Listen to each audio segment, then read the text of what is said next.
मोहन चाचा, जिनकी कोई संतान नहीं होती ना ही कोई परिवार, गांव से शहर आकर वो अपनी एक चाय की दुकान चलाते हैं और अपना जीवन यापन करते हैं।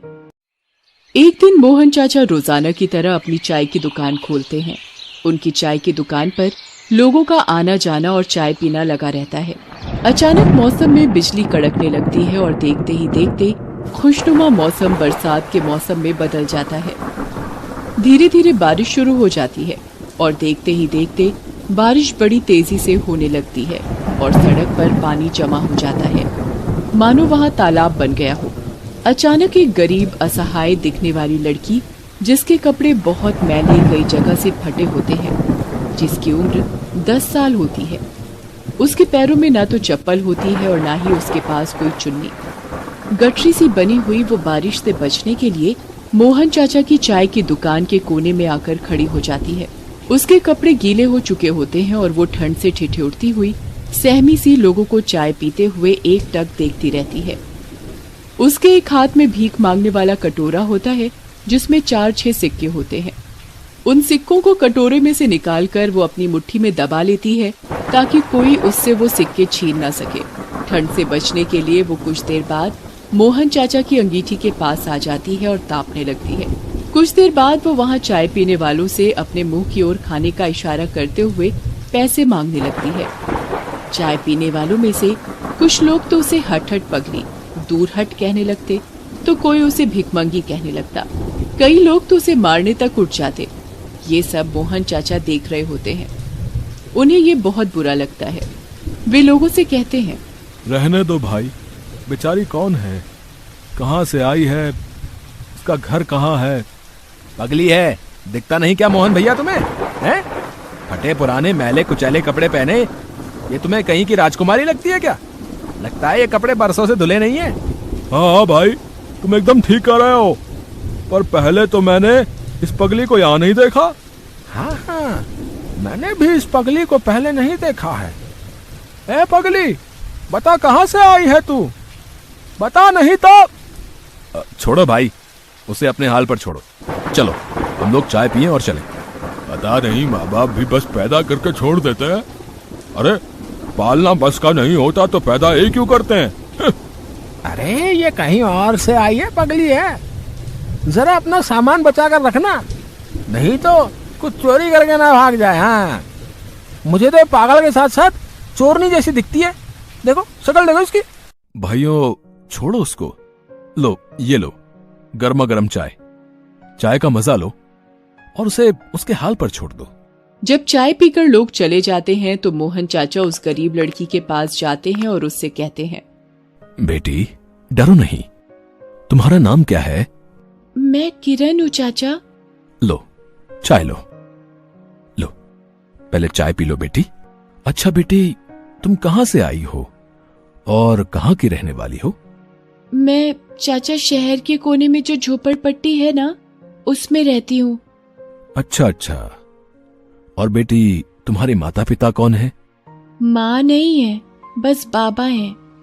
बेटी क्या भूख लगी है तुम्हें? हाँ लेकिन बेटी तुम भीख क्यों मांगती हो?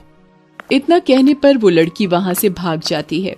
उस रात मोहन चाचा को ठीक से नींद नहीं आती और वो उस लड़की के बारे में सोचते हैं।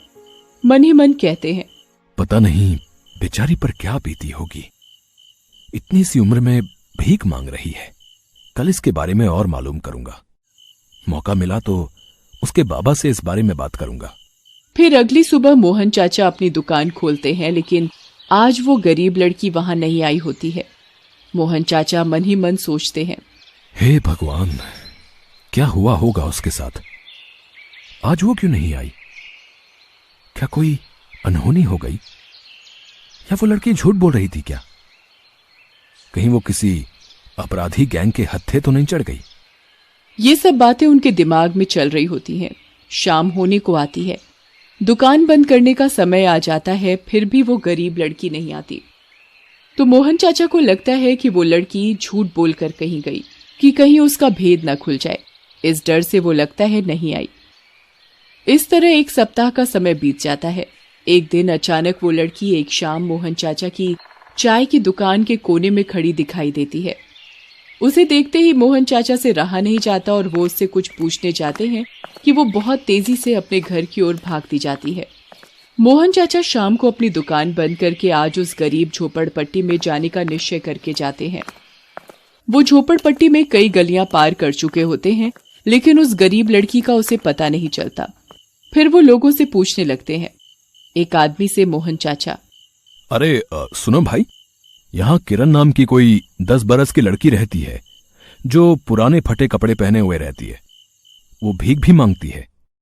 कहीं आप भाई साहब, कहीं आप उस लड़की की बात तो नहीं कर रहे ना जिसकी माँ मर चुकी है और वो उसके पिता ही है? बेचारी किस्मत की मारी है भाई साहब, उसका ले दे के पिता ही है और कोई नहीं है, और वो भी बहुत दिनों से बीमार है। पता नहीं कब टपक पड़े। टपक पड़े मतलब? अरे टपक पड़े का मतलब नहीं जानते क्या बाबूजी आप? अरे मतलब मर जाए। अरे भाई, अगर आप उसके घर तक पहुंचा दो तो आपकी बड़ी मेहरबानी होगी। ठीक है चलो बताता हूँ, लेकिन इसके बदले मुझे क्या मिलेगा भाई साहब? लो भाई, ये लो 50 रुपए, अब तो ले चलो उसके घर। फिर वे कुछ देर में किरण के घर के पास जाते हैं। फिर वो आदमी वहां से चला जाता है। एक टूटी फूटी झोपड़ी में जाकर देखते हैं तो उसे सामान के नाम पर एक पानी पीने वाला मटका, 2-4 बर्तन और कुछ पुराने टूटे हुए अद्भुत मिट्टी का सामान, एक टूटी खाट जिस पर एक फटी हुई चद्दर होती है, जिस पर किरण के पिता बीमारी से ग्रस्त पड़े होते हैं। पास ही किरण पिता के पैरों के किनारे अपना सिर रख बैठी होती है। अरे बेटी, कब तक तू अपने पिता का बोझ अपने कंधों पर उठाती फिरेगी? मुझे मौत भी तो नहीं आती। नहीं पापा, ऐसा ना बोलो। बताओ, तुम्हारे बिना इस दुनिया में मेरा कोई और नहीं है। माँ तो पहले ही चल बसी और अब तुम ऐसा कह रहे हो। ऐसा कहते हुए किरण रो पड़ती है। तभी मोहन चाचा किरण के घर के अंदर आ जाते हैं। किरण मोहन चाचा को देखते ही पहचान लेती है और झट से बोल उठती है, मोहन चाचा, आप और यहाँ चाचा? बाबा, ओ बाबा, देखो मोहन चाचा आए हैं। उठो नहीं भाई, मैं मोहन हूं। यहां से कुछ दूर एक चाय की दुकान चलाता हूं। कई दिनों से ये बिटिया दिखाई नहीं दी। मैंने सोचा ये किसी मुसीबत में तो नहीं है, इसका पता लगाने चला आया। अच्छा हुआ बाबूजी आप आ गए। अब मैं समझ गया कि बिटिया क्यों 1 सप्ताह तक नहीं आई। आपकी देखभाल में लगी होगी। अब आप चिंता ना करें। वैसे तो मेरा कोई परिवार नहीं है, न ही कोई बेटी। अगर आप बुरा ना माने तो मैं इसे अपनी ही बेटी मानूं और आपको अपना भाई।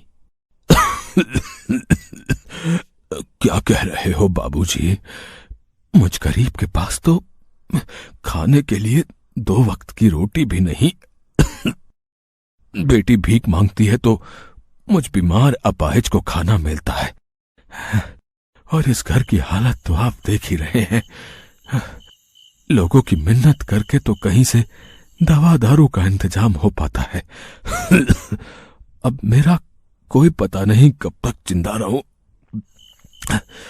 आप इस बेटी को अपनी बेटी मानते हैं, इससे भला और क्या होगा। आप चिंता ना करें, अब से आप लोग ही मेरा परिवार हैं। मैं आपका इलाज कराऊंगा और इस बिटिया को पढ़ने के लिए स्कूल भेजूंगा। आप तनिक भी चिंता ना करें, इस बिटिया को खूब पढ़ाऊंगा। फिर मोहन चाचा डॉक्टर को फोन करते हैं और किरण के पिता का इलाज एक अच्छे से अस्पताल में करवाते हैं। साथ ही साथ किरण का दाखिला भी एक स्कूल में करवाते हैं। धीरे धीरे किरण के पिता का स्वास्थ्य भी ठीक हो जाता है और अब किरण के पिता भी मोहन चाचा के काम में हाथ बटाने लगते हैं। फिर वे लोग खुशी खुशी एक साथ रहते हैं।